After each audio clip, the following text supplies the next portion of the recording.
this has got to be one of the most explosive developments in global affairs this week. And when it comes to the energy markets, it is shaping up to be the defining story of the entire year. The United Arab Emirates has decisively shut the door on OPEC, the organization of the petroleum exporting countries, and along with it, the wider OPEC Plus framework, effective right now as of May 1st. From this moment forward, the Emirates are charting their own course on crude oil output, free from the group's collective decisions and production caps. As most observers know, this is the infamous oil cartel that commands nearly 4 out of every 10 barrels pumped around the globe and holds roughly 80% of the world's known conventional crude reserves. Its core mission has always been to fine-tune output levels so members can secure strong revenues while keeping worldwide supply from spiraling out of control.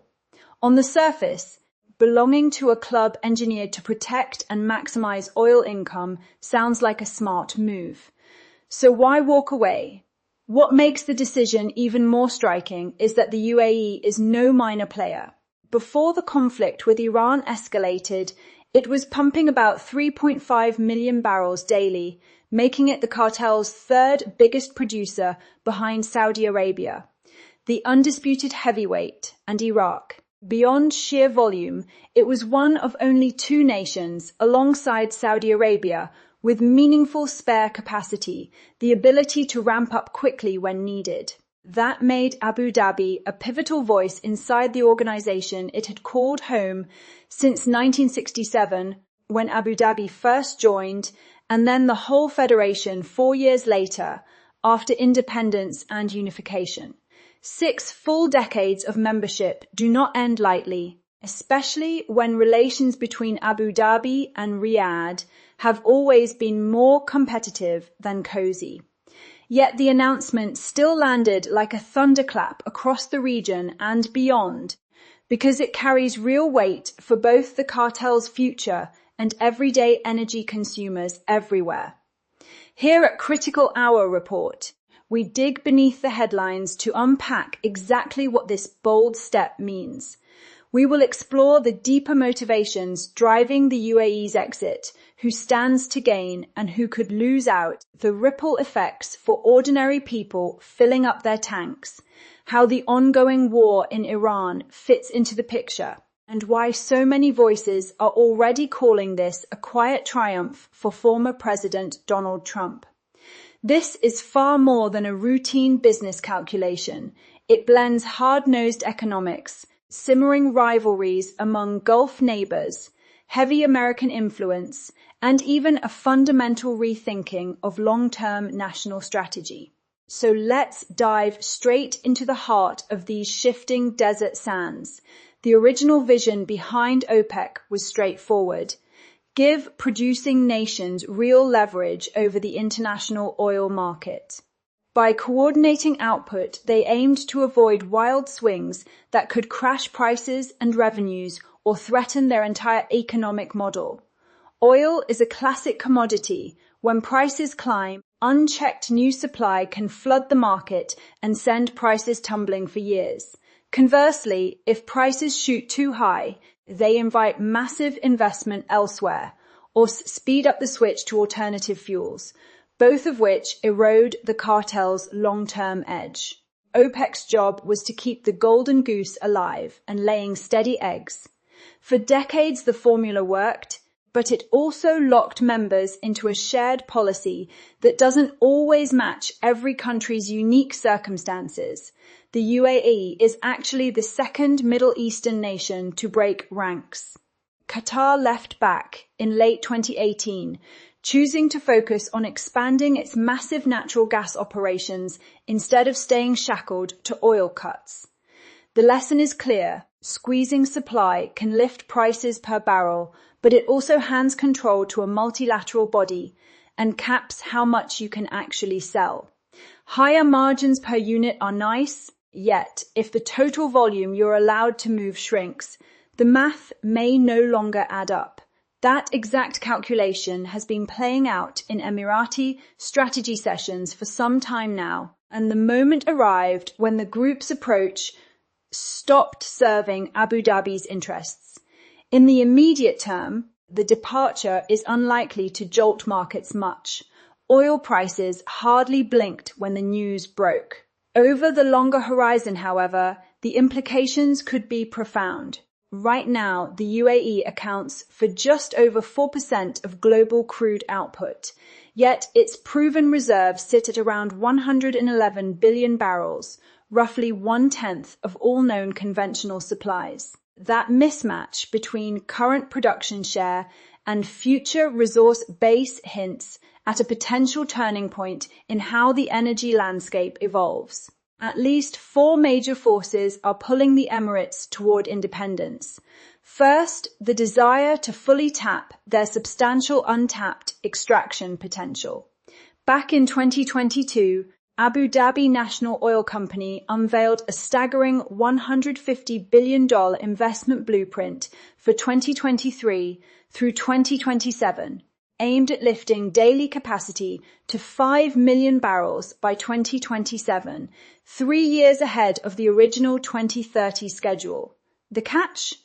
OPEC quotas currently hold them back. Official maximum capacity stands near 4.85 million barrels per day, yet pre-war output was capped around 3.4 million because of the group's limits.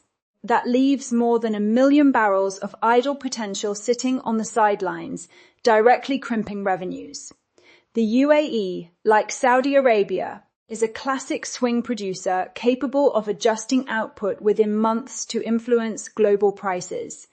Yet Riyadh, the cartel's de facto boss, has repeatedly blocked such moves. The tension traces straight back to Saudi Arabia's ambitious Vision 2030 agenda, a $1 trillion-plus overhaul designed to diversify the kingdom away from oil dependence. Those flashy megaprojects carry enormous costs, and the kingdom is staring at a projected fiscal deficit exceeding $44 billion this year, about 3.3% of GDP even amid elevated oil prices. Saudi officials need crude to hover between $90 and $95 a barrel just to break even on the budget. The UAE, by contrast, enjoys a healthy fiscal surplus above 5% and only requires around $50 per barrel to stay comfortably in the black. For Abu Dhabi, flooding the market with more barrels, even if it softens prices somewhat, still leaves them profitable while slowing the worldwide rush toward renewables. Riyadh, meanwhile, prioritizes maximizing revenue per barrel right now to fund its transformation. 2 neighbors, 2 very different fiscal realities, and 2 clashing visions of how best to manage the black gold. That fundamental rift lies at the center of this split. A second catalyst is the current crisis in the Strait of Hormuz, triggered by the war with Iran. Tanker traffic is disrupted, prices have surged, and Iranian drones have struck energy infrastructure. Saudi Arabia, however, appears remarkably at ease. Much of its export volume now routes through the Red Sea, so the price spike has largely offset any volume losses. The longer the standoff drags on, the higher Riyadh's preferred long-term price forecasts climb, precisely what the kingdom wants. The Emirates see things differently and resent being held hostage to a strategy that benefits their larger neighbor at their expense. Walking away reclaims control over their own destiny. Third, the move carries unmistakable geopolitical undertones tied to Washington and, specifically, Donald Trump's long-standing crusade against OPEC. Back in 2018 at the United Nations, Trump openly accused the cartel of ripping off the rest of the world by keeping prices artificially high, while the United States provided security for many of those same nations. His fixation on cheaper energy has been consistent.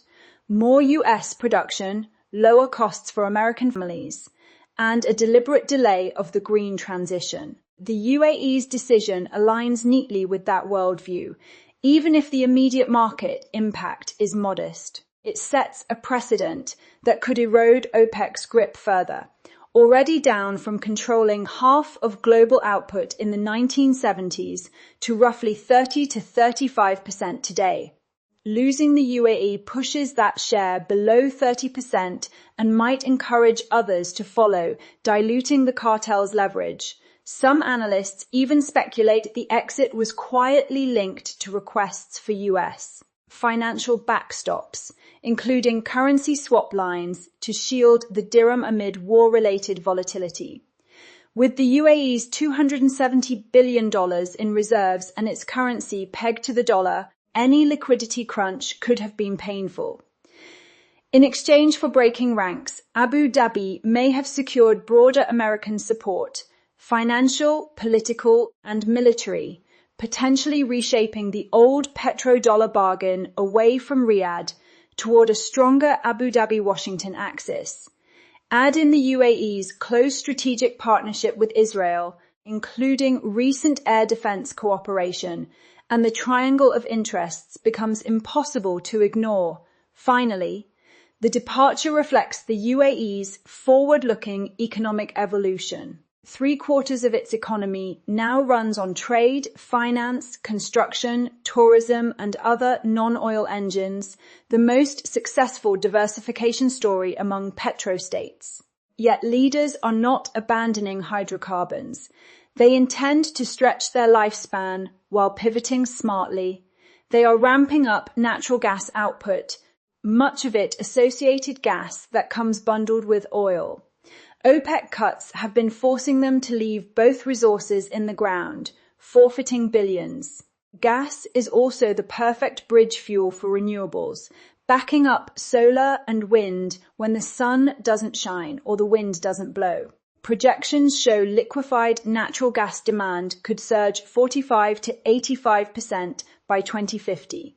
At the same time, the UAE is already home to some of the planet's largest solar installations and is positioning itself as a future hydrogen powerhouse to decarbonize heavy industry, shipping, and trucking.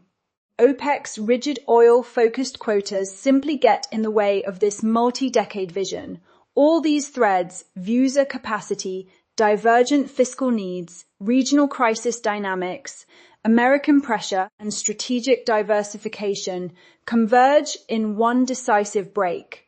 The Emirates are betting that going solo will let them produce more, earn sustainably, and adapt faster to a changing world. As this chapter of energy geopolitics opens, the UAE's departure from OPEC may mark the beginning of a broader realignment where national self-interest finally eclipses decades of cartel discipline. Whether it ushers in lower prices for consumers, accelerates a fragmented market, or exposes new fault lines across the Gulf remains to be seen.